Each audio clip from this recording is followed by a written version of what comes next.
తాకట్లో ఉన్న మీ బంగారాన్ని విడిపించి ఆ రోజు ఆన్లైన్ రేటుకి కొంటాం. Sharma gold company. నమస్కారం అండి, వెల్కమ్ టు సుమన్ టీవీ. నేను గీతాంజలి. ఇవాళ మనతో పాటు ఉన్నారు అభ్యుదయ foundation and think tank CEO Nandakishore Reddy గారు. వారితో మాట్లాడాలంటే టెంపుల్స్ గురించే కదా అని అనుకుంటారు, కానీ అంతకు మించి ఇంకా ఎన్నో క్వశ్చన్స్కి వారు ఆన్సర్ ఇస్తారు. అది చాలా మందికి తెలియదు. ఇవాళ నేను ఆ ప్రశ్నలే అడగబోతున్నాను. కామెంట్స్లో కొంతమంది అడిగారు ఇవి, ప్రత్యేకించి సాధన మార్గం గురించి, త్వరగా దేవుణ్ణి చేరుకునే విధానం గురించి. ఆ ప్రశ్న ఇవాళ సార్ని అడుగుదాం, ఎలాంటి ఆన్సర్ వస్తుందో కూడా విందాం. సార్ నమస్కారం, ఎలా ఉన్నారు సార్? So happy. కొంచెం గ్యాప్ వచ్చింది, కొద్దిగా గ్యాప్, బట్ అది ఫిల్ చేసేలా అద్భుతమైన టెంపుల్ సార్. ఎన్ని కామెంట్స్ సార్ అసలు, చక్కగా. మేబీ మీరు కూడా ఎక్స్పీరియన్స్ చేస్తున్నట్టున్నారు కదా రీసెంట్గా. మాట్లాడదాం అన్ని టెంపుల్స్ గురించి. అయితే సాధన గురించి చాలామంది కొన్ని ప్రశ్నలు అడిగారండి. అంటే పూజలు చేస్తున్నాం, బాగానే ఉంది, దీక్షలు తీసుకుంటాం, మాల ఎలా వేసుకుంటాము, లేకపోతే ఏమైనా ప్రత్యేకమైన పూజలు ఇలా అన్నీ చేస్తూ ఉంటాము. దేవుణ్ణి చేరుకునే మార్గం అంటే సాధన మార్గమే అని చెప్తారు. సాధన చేస్తే దేవుణ్ణి చేరుకోవచ్చా? అంత త్వరగా చేరుకోగలమా? ముక్తి అంత తొందరగా వస్తుందా? వీటికి ఆన్సర్స్ కావాలి. ఎంత త్వరగా సాధన చేస్తే, లేకపోతే ఎలాంటి సాధన చేస్తే దైవానికి మనం చేరువవుతాం? చాలా మంచి ప్రశ్న. సో మచ్ కాంట్రవర్సీ ఉన్న సబ్జెక్ట్ కూడా ఇది. ఎందుకు అంటే సాధనలు అనే పదాలు ఇప్పుడు ఒక్కొక్కరికి ఒక్కొక్క సాధన మార్గం. సో నాకున్న అబ్జర్వేషన్లో, మేము చేసిన రీసెర్చ్లో, మాకు ఈ 7 సంవత్సరాలు మేము కనుక్కున్నది ఏంటి అంటే, ప్రత్యేకంగా మనం దేవుని చేరుకోవడానికి సాధన ఏం చేయాల్సిన అవసరం లేదండి. ఎందుకు అంటే మన వేదనలు, మనం పడే ఏదైతే వేదన ఉందో ఆ వేదనే ఒక సాధన.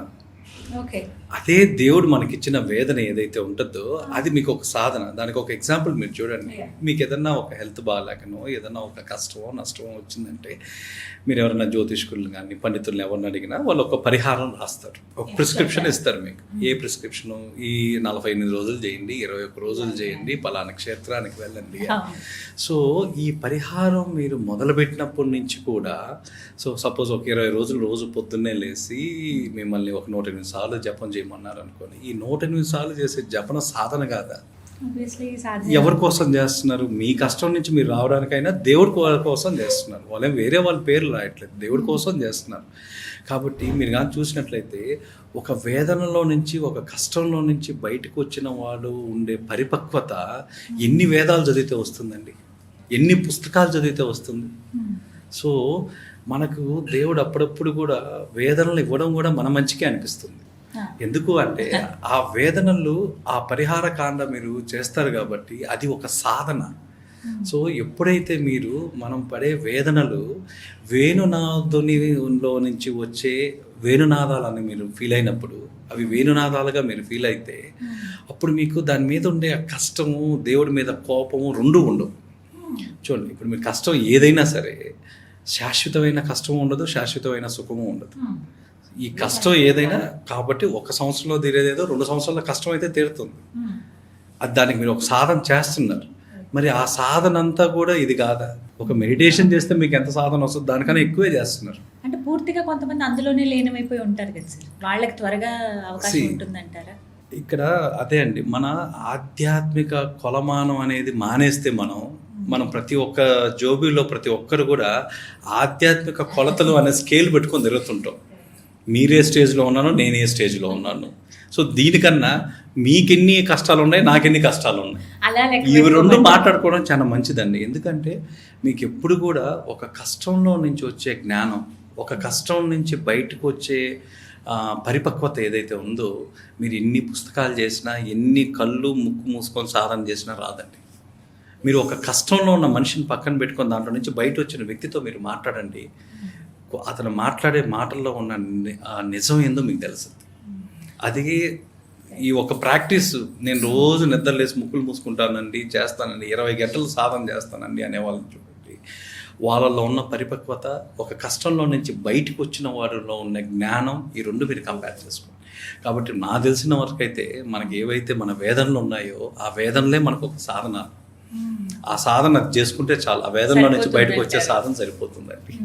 చాలా మంది అంటే ఈ మాట చెప్తారండి. డెఫినెట్గా సాధన చేసే క్రమంలో ఎక్కువ తలుచుకుంటూ ఉంటాం. కష్టం వచ్చినప్పుడే కదా భగవంతుడిని తలుచుకుంటాము. ఆ విధానం సుఖం వచ్చినప్పుడు తలుచుకునే వాళ్ళు చాలా అరుదు.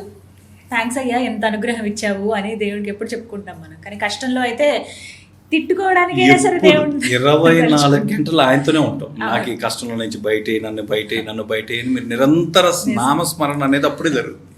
నిందాస్తుతులు కూడా ఉన్నాయి కదా సార్. నిందాస్తుతులు ఇప్పుడు ఆయన పాపం మన దగ్గర ఎన్ని నిందలు తీసుకున్నా నిందలు పడ్డవాడే మనకు నీడనిస్తాడు. చివరికి నీడేయాల్సింది ఎవరు అంటే మనకు ఆ భగవంతుడే. సో మీరు ఎన్ని చేసినా ఏమి చేసినా చివరికి మీరు ఆ భగవంతుడి దగ్గర నుంచి నీడ పొందడానికే. కాబట్టి వీటికి ప్రత్యేకమైన సాధనలు ప్రత్యేకమైన ఏం అవసరం లేదు. మన రెగ్యులర్ లైఫ్లోనే మనకు అన్నీ ఉన్నాయి. మన రొటీన్లోనే మనం అంటే విధానం మార్చుకుంటే సరిపోతుందా సార్? విధానాలు కూడా ఇప్పుడు చూడండి, పరిహార కాండలో మీకున్న శాస్త్ర నియమం ప్రకారం నేను ఇంట్లో కూర్చొని టీవీ చూస్తూ కాశీలో కాకి అన్నం పెడితే నా పితృదోషం పోతుందా అంటారు. మీరు ఇంట్లో కూర్చొని కాశీలో ఎవరో మీ తరఫున కాకి అన్నం పెడితే మీ పితృదోషం ఎలా పోతుందండి? ఆ దోషం పోవాలి అంటే పరిహార కాండలో చాలా క్లియర్గా రాశారు. సో దాంట్లో మీకున్న దోషాలు పోవాలన్నా మీకు మీ తరఫున ఒక పండితులు కానీ అర్చకులు కానీ వాళ్ళు మీ దగ్గర నుంచి అంగీకారం అధికారం తీసుకోవాలి. ఒక జలంతోనో క్షీరంతోనో ఒక తమలపాకులో అయ్యా నేను ఇప్పుడు సపోజ్ నాకు బాగలేదు, నాకు ఒక 1000 జపాలు చేయమన్నారు అనుకోండి. మీరు శని జపాలు ఒక 1000 చేయాలి, రాహు జపాలు ఒక 500 చేయాలని ఎవరైనా ప్రిస్క్రిప్షన్ ఇచ్చారనుకో. ఈ జపాలు ఎలా చేయాలి? మీరు చేయలేరు కాబట్టి మనం దగ్గరలో ఉన్న అర్చకులను తీసుకొని వచ్చి అతనికి మీరు ఒక అధికారం ఇచ్చి, ఆ అధికారం కూడా ఏంటి, పంచభూతాల సాక్షిగా అతనికి ఒక తమలపాకులో నీళ్ళు జలము లేదా క్షీరము పాలు అతనికి అధికారం ఇస్తే మీ తరఫున అతను వకల్తా పుచ్చుకొని అతను చేయడం మొదలు పెడతాడు. మీ జపం ఆయన చేస్తాడు. అది 10,000 1,00,000 అనేది వాళ్ళు మీ చుట్టూ కూర్చొని చేస్తారు. సో ఇలాంటి అధికారాలు అంగీకారాలు లేకుండా శాస్త్రోక్తంగా లేకుండా ఆ పరిహారం నాకు జరగలేదు, ఆ దోషం నాకు పోలేదు అని ఆ క్షేత్రపాలకుడైన దేవుణ్ణి నిందిస్తే ఎలా అండి? ఎలా పోతాయి? సో మీకు కాశీకి పోయే టైం లేదు, తీరిక లేదు, ఏది లేదనుకోండి, మీ ఇంట్లోనే కూర్చోండి. మీ పక్కనే ఉన్న స్వాములు అర్చకులు స్వాములు ఉన్నారు. ఇప్పట్లో మన స్వామి అంటే ఏమి అనే రకంగా ఉన్నారు వాళ్ళు. సో ఇలాంటి స్వాములు మనం ఇంటికి తీసుకొని వచ్చి అయ్యా నా ఆర్థిక స్తోమత ఎంత ఉంది, ఇంతలో మాకు చేయండి అంటే వాళ్ళు బ్రహ్మాండంగా చేసిస్తారు. సో అక్కడెక్కడో మీరు తర్పణాలు ఇచ్చే బదులు అమావాస్య రోజు ఇంట్లో కూర్చొని ఇవ్వండి. ఇంట్లో ఆ 1 గంట 2 గంటలు కూర్చోండి. ఆ కూర్చొని ఇక్కడున్న మీరు కాకులకు పెట్టడం వల్ల అసలు అది నిజంగా జరుగుతుందా లేదనేది మీ కళ్ళతో మీరు చూస్తారు కదా. సో ఎక్కడో ఎవరో చేస్తే పోస్ట్లో వచ్చేస్తే నాకు దోషం పోలేదు అంటే ఊరికే ఎవరు బతికిస్తున్నట్టు చెప్పండి. సో ఎప్పుడైతే పరిహార కాండలో కూడా మీరు వెళ్ళలేని స్థితిలో మీ తరఫున ఎవరన్నా ఒకరు మీ రక్త సంబంధికులు ఎవరన్నా ఆ పరిహార క్షేత్రానికి వెళ్ళాలండి.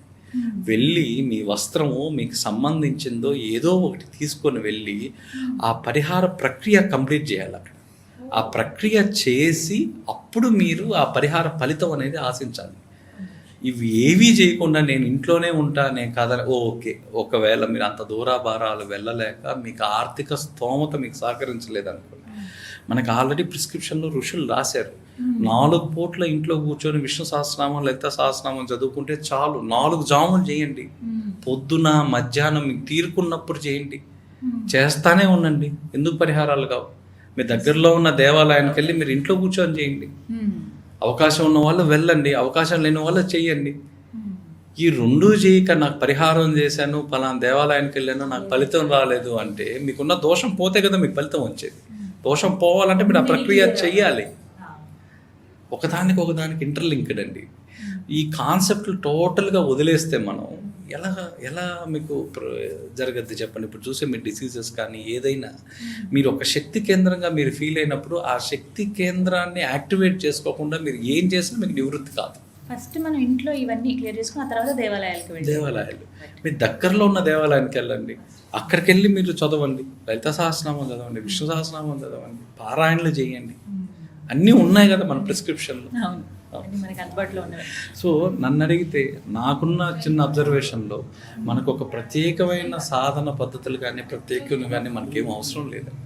Thank you sir. అంటే ఎప్పుడు దేవాలయాలు వెళ్ళటం అక్కడి వరకు ఓకే, ఎప్పుడు చెప్తూ ఉంటారు ఏ దేవాలయాలు దేనికి ప్రత్యేకం అని చెప్పి, కానీ ఫస్ట్ ఇవి తెలుసుకోవాలి. ఇవి మనం కంప్లీట్ చేసిన తర్వాత దేవాలయానికి వెళ్తే ఖచ్చితంగా ఆ ఫలితం అనేది ఉంటుంది, ఫలితం ఉంటుంది. రాలేదని బాధపడే కన్నా. పరిహార ఫలితాలు ఉంటాయి. Thank you so much thanks Nandakishore గారు. అండి. నమస్కారం. Thank you.